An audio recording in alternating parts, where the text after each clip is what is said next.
25 होती है। और अगर 50 से 100 तक की पूछ ले तो कितनी होती है? 15 होती है। कितनी होती है? और 1 से 50 तक है 10, तो टोटल कितनी होगी? 25 होगी कि नहीं होगी? अब अपन को पहले तो ये है कि इनसे रिलेटेड जो क्वेश्चन आते हैं उसमें सबसे पहले क्वेश्चन तो आते हैं एवरेज के। एवरेज मैंने आपको करवा दिया कि एवरेज के जो क्वेश्चन किस प्रकार पूछेगा कि 100 तक की सम संख्याओं का औसत कितना होगा, या पूछ सकता है कि 100 तक की सम संख्याओं का योग कितना होगा। पूछ सकता है नहीं पूछ सकता कि 1 से 100 तक की सम संख्याओं का योग बताओ या योगफल बताओ, ठीक है। या क्या पूछ सकता है कि 1 से 100 तक की सम संख्याओं का या प्रथम 100 संख्याओं का औसत। अब प्रथम 100 संख्या में गड़बड़ हो जाएगी। क्यों हो जाएगी? क्योंकि प्रथम 100 संख्याएं हैं और उनका अगर अपन को क्या निकालना हो, एवरेज निकालना हो, औसत निकालना हो, तो अपन को कहां तक जाना पड़ेगा? 200 तक जाना पड़ेगा। क्यों जाना पड़ेगा? क्योंकि अपन को 100 संख्याएं चाहिए और प्रथम 100 चाहिए, तो प्रथम 100 तक तो 50 ही होती है। 100 तक तो 50 विषम होते हैं ना, और 50 क्या होते हैं? विषम होते हैं। समझ आ गई कि नहीं आ रही बात? तो इसका मतलब है अगर अपन को प्रथम 100 चाहिए तो प्रथम 100 के लिए कहां तक जाना पड़ेगा? 200 तक जाना पड़ेगा कि नहीं जाना पड़ेगा? तो उनका एवरेज निकालते हैं तो उसका फॉर्मूला मैंने आपको क्या बताया था कि प्रथम प्लस अंतिम कितनी संख्या हो गई? 2। तो राशियों का योग बटा राशियों की संख्या। राशियों की संख्या कितनी है? 2। तो यह सीधा लिख सकते हो सीधा कि पहली और आखिरी बटा 2। तो पहली कितनी हो जाएगी? 1 और आखिरी कितनी हो जाएगी? 200। 100 प्रथम 100 की बात करें तो, और बटा 2। समझ में आएगी नहीं? अब 200 1 का आधा कर दो, वही आपका एवरेज हो जाएगा। लेकिन अगर क्वेश्चन इस प्रकार आए कि 100 तक की और सम संख्याओं का औसत कितना होगा, तो 100 तक की सम संख्याओं का औसत, अब 100 तक जाना, आगे नहीं जाना। और 100 तक में जो अंतिम होती है वो कौन सी होती है? 100। प्रथम कौन सी होती है? बटा 2। पलट टेक्निक की बात। अब बात करते हैं विषम संख्याओं की। अगर विषम संख्या में जाना, थोड़ा सा ध्यान रखना विषम संख्या वाले में, क्योंकि विषम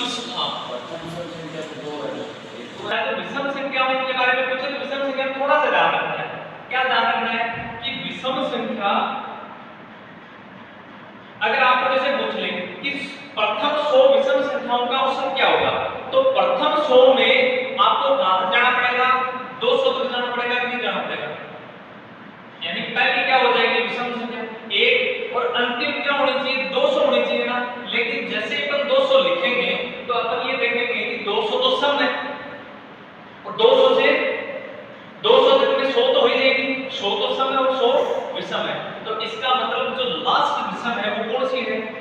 199। तो बटा 2।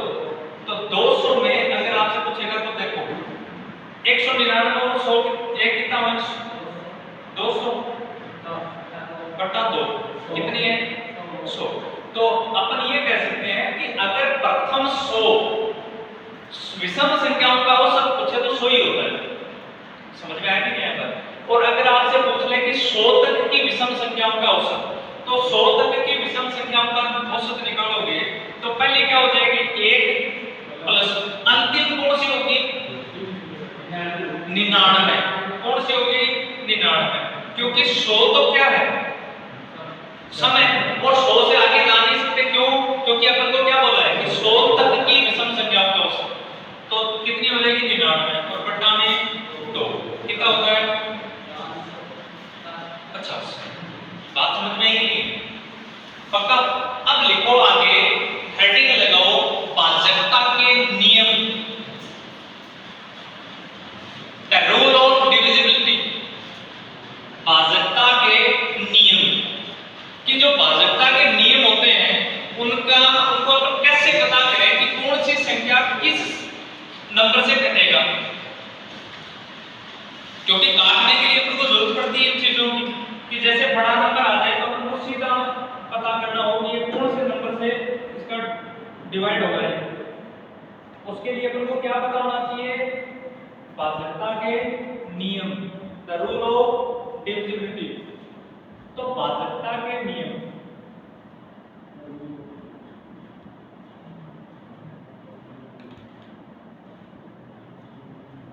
अब भाजकता के नियम में देखो, अगर मैं 2 की बात करूं कि 2 से डिविजिबल जो भी है उसके लिए मेरे को कैसे पता चलेगा कि कौन सी संख्या 2 से भाज्य है या नहीं।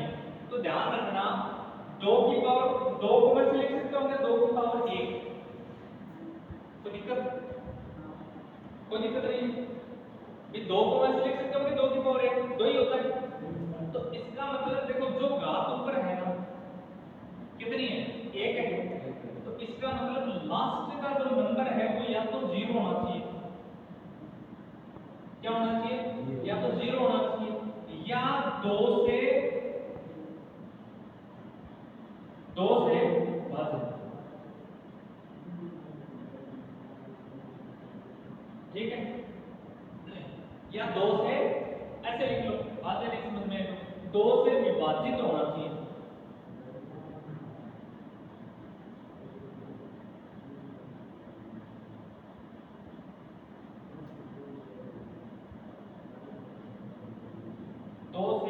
विभाजित होना चाहिए। हो गया कि नहीं हो गया। अब अगर मैं बात करूं 4 की, क्योंकि 2 की पावर 2 करते ही क्या हो जाएगा 4, ऐसे लिखते जाओ। 4 से भाजकता के नियम, तो देखो घात कितनी होनी है 2 पर 2, इसका मतलब लास्ट के 2 या तो डबल 0 होने चाहिए या 4 से विभाजित। लास्ट के 2 अंक जो है वो किससे विभाजित होने चाहिए, 4 से विभाजित होने चाहिए।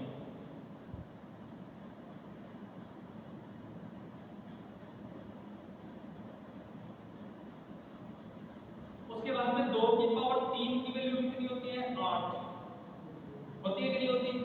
तो 8 की भाजकता का नियम है वो क्या है कि घात 3 है, तो मतलब जो अंतिम 3 अक्षर है,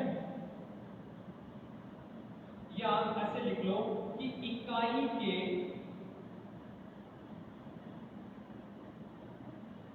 तीन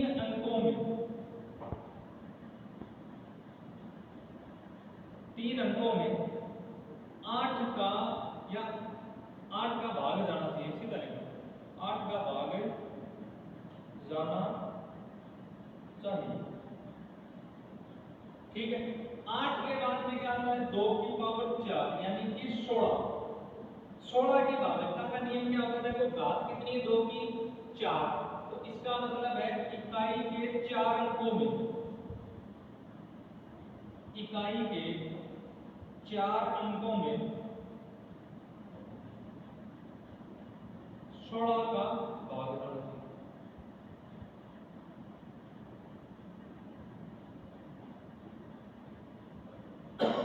ठीक है, और अगर 2 की पावर 5 कर देंगे तो कितना होगा 32। इसमें क्या हो जाएगा इकाई के कितने अंकों में 5 अंकों में किसका भाग जाना चाहिए, 5 अंकों में 32 का भाग जाना चाहिए।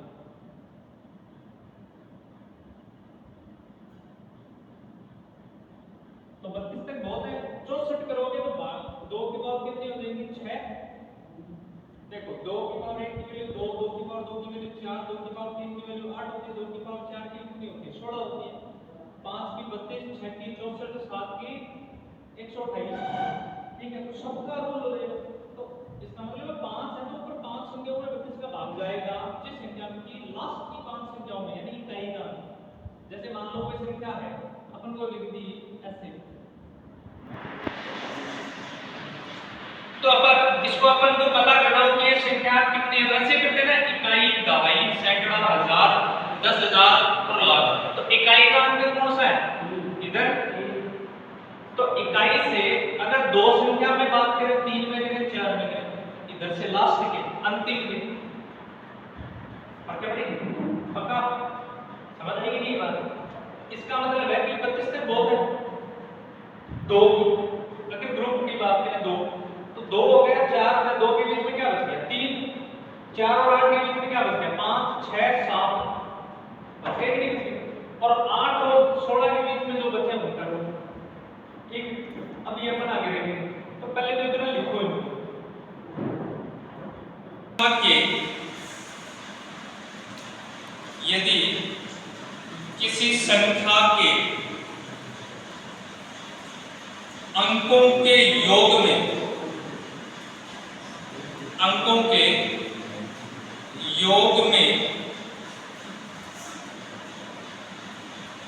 ऐसे लिखो, अंकों का योग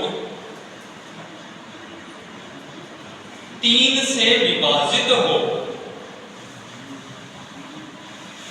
3 से विभाजित हो, तो वह संख्या भी क्या होगी? तो वह संख्या भी 3 से 9 का है। सेम रूल किसका है? 9 का है। तो 3 के साथ 9 को लिख लो। एक मैं पूरा एक मैं जगह के लिखूंगा 9 लिखूंगा बस, बाकी सारा सेम है। यदि किसी संख्या के अंकों का योग 9 से विभाजित हो, तो वह संख्या भी किससे विभाजित होगी? 9। तो यहां पर भी 9 लिख दोगे तो 9 का नियम बन जाएगा।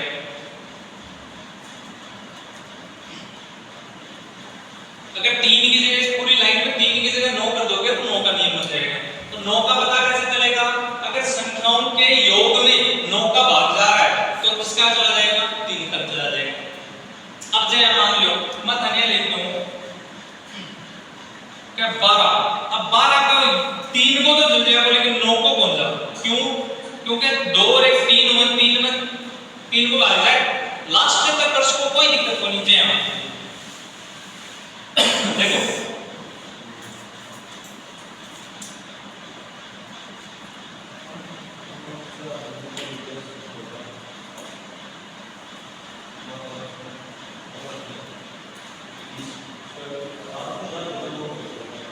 ठीक है। अब इसको कैसे पता करेंगे किसमें कितने का भाग